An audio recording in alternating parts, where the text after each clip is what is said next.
এত রাইতে আপনি কোথা থেকে আইনি? সেই কৈফত আমি তোরে দিব না। আমারে এখন কেন কৈফত দিবেন? এখন আবার ওই পুরান প্রেমিকার লগে দেখা সাক্ষাৎ শুরু করছেন না? আব্বাই আপনারে দেখছে আপনার ওই পুরান প্রেমিকার লগে। আমি আপনার বিয়া করাবো, আমার গর্ভে আপনার সন্তান, সে কথা তো ভুলা গেলে চলবো না। আমি তোর কোনো কথা শুনুন না, আমার যা মন চায় আমি তাই করব। আল্লাহ গো আল্লাহ, এখনো শাক বাঁচতেছো, রান্না বান্না হয় নাই? আবিরের বাপ তো চলে আসছে। আপনার পোলা আসার আগেই রান্না শেষ হয়ে যাবে, আমি খাবার দিতেছি। এই শরীরে তো এত কাম আমি করতে পারি না, তাই রান্নাটা করতে একটু দেরি হয়ে যাইতেছে। এই বাড়িতে যদি থাকতে চাও না, মন দিয়া কাম কাজ সব করতে হইব।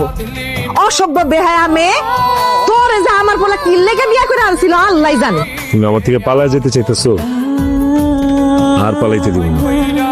সিদ্ধান্ত নিয়ে ফেলাইছি, তোমারে আমি সারা জীবন আমার করে রাখবো। আপনার সিদ্ধান্তে আমি রাজি। কালকাই তোমার বাড়িতে লোক পাঠাইতেছে। আমি একটা সিদ্ধান্ত নিচ্ছি, আমি একটা বিয়ে করব। তুই এত দিনে খুব ভালো একটা সিদ্ধান্ত নিছিস। এসব আপনি কি বলতেছেন? আপনার পোলা আমারে রাইখা আরেকটা বিয়া করতে যাইতেছে, আপনারা কই বাধা দিবেন তা না কইরা উৎসাহ দিতেছেন? আমি তোমার হাতে ধরি, পায়ে ধরি, আমাদের জীবনটা নষ্ট করো না, আমার বাচ্চার জীবনটা নষ্ট করো না। আমি আপনার জীবন নষ্ট করতেছি না, পারলে আপনার জামাইয়ের আটকা। আপনার বাচ্চার কসম লাগে, আপনি এরকম কাম কইলেন না। আমার এই সিদ্ধান্ত আমি কেউ পরিবর্তন করতে পারবো না। তোর বাপে আইলো আমার এই সিদ্ধান্ত বদলাইতে পারবো না। ভাইজান, তোমারে কিন্তু খুব সুন্দর লাগতেছে, পুরাই নয়া জামাই। মাশাআল্লাহ। কম্বো কি হইলো নাকি? দিন থাকতে থাকতে রওনা করা দরকার না? বউ নিয়ে তো আবার ফেরত আসা লাগবো। ও হ হ, তোর ভাবির তো সুস্থ অবস্থা আমি বাসায় রেখে বেরোলাম, আর বাবা তুই আমার আরো আগে ফোন দিবি না? হ্যাঁ, আচ্ছা কাজ কর, তুই ওই হসপিটালে নিয়ে যাবা, আমি হসপিটালের দিকে আইতেছি। আপনি একটু অপেক্ষা করেন, আমি একটু বাইরে যাব। এই ভরা মজলিস আপনি বিয়া থামিয়ে চলে যাবেন? বিয়েটা করায় তারপর যান, আপনার কতক্ষণ লাগবে? আপনি বুঝতেছেন না কেন? আপনি যদি এখন চলে যান, বিয়ে তো বন্ধ হয়ে যাবে। কাজী সাহেব, আপনি আমার মাত্র 5টা মিনিট সময় দেন, আমার পোলার বিয়েটা পড়ায় তারপর যান। আমার বউ গর্ভবতী, অসুস্থ হয়ে পড়ছে হুট করে, তারে নিয়ে হসপিটালের দিকে যাইতে হইব। তো আমিও হসপিটালের দিকে যাইতেছি, আইসা তারপর আমি বিয়েটা পড়াইতেছি। গর্ভবতী হয়েছে, ভালো হয়েছে।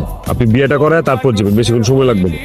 বাইরে কখনো বাচ্চার বাপ হন নাই তো, এই কারণে গর্ভবতী স্ত্রীর মর্ম বুঝতেছেন না।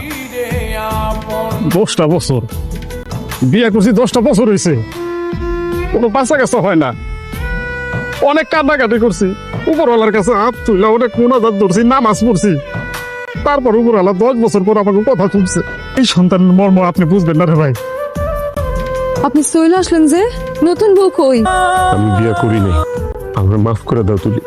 আমি এত জঘন্য কাজ কিভাবে করলাম আমার নিজেরই মাথায় আসতেছে না। এটা বাচ্চার জন্য মানুষ কত চেষ্টা করে, কত হাহাকার। তুলি, তুমি আমার মাফ করে দাও। আমি জানতাম যে আপনি একদিন ঠিকই সন্তানের মায়া বুঝতে পারবেন। আমি কালকেই তোমার ডাক্তারের কাছে নিয়ে যাবো। ভয় পাও না, সন্তান নষ্ট করতে নিয়ে যাবো না।